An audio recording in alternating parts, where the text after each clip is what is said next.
As an experienced CELTA tutor, I see trainees falling into potholes in teaching practice, making mistakes that are both predictable and avoidable. And if you want to know about one of them and get some tips to ace your teaching practice, then keep watching. I'm Jo Gakonga. I've been a CELTA trainer and assessor for over 20 years, so I've watched a lot of teaching practice, and I've got a website at elttraining.com where I make video-based support material for CELTA trainees and for English language teachers a bit further down the road too. Check it out, and if you like this, give it a thumbs up and subscribe. I make a new video every week. I've made a few videos on TP potholes before. You can find them all in one place at the link below. And this one is all about how to use a course book effectively and understand how it all fits together. When you're learning to teach, a course book can be a real friend.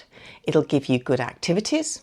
It's been written by an experienced teacher, so they're likely to work reasonably well, and it will save you a lot of time preparing.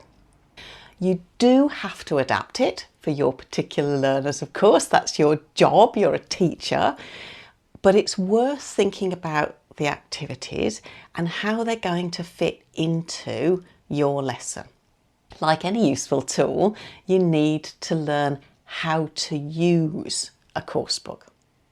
One of the problems that trainees often have is that they look at the course book page and map it onto the lesson plan without thinking carefully about timing, the aims of each activity and which part of the activity you need to prioritise. Let's look at an example.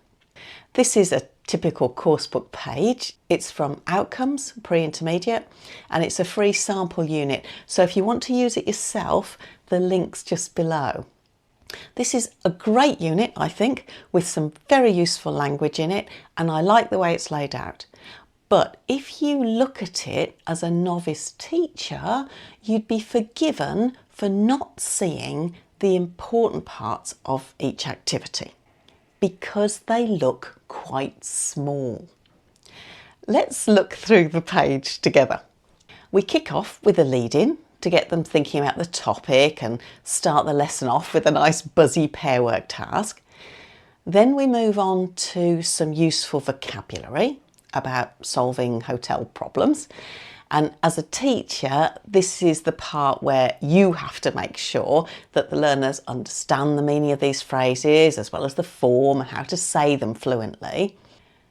This part here, number 3, this helps them to remember the new vocabulary. It's a controlled practice exercise. And then this part, number 4, this is the part that needs time and practice. It's giving the learners an opportunity to use the language in a freer way and practice it. You might be thinking that this isn't what you would expect at all, and you'd be forgiven for thinking that because it looks like such a small part on the page. Remember though, learning any practical skill requires practice. If you want to surf, it's not enough to know that you have to stand up on the board.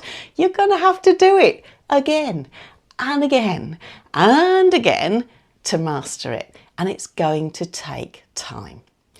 That's what's being achieved by this small practice right at the end. If we move on, you'll see that this pattern is repeated. We've got a listening exercise here with listening for gist and specific information and a follow-up speaking task. And then we've got the grammar of second conditionals coming from the context of the listening.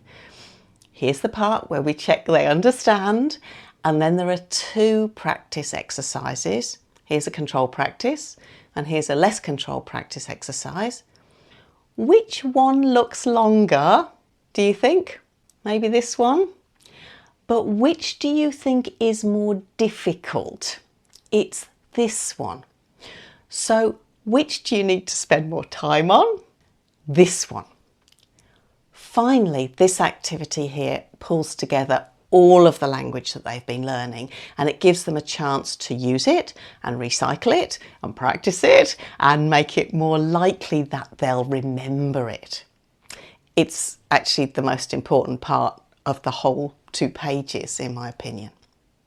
If you want to extend this exercise, you could listen for their mistakes as they do it, put them up on the board, do some delayed error correction, then change partners and get them to do it again and possibly again.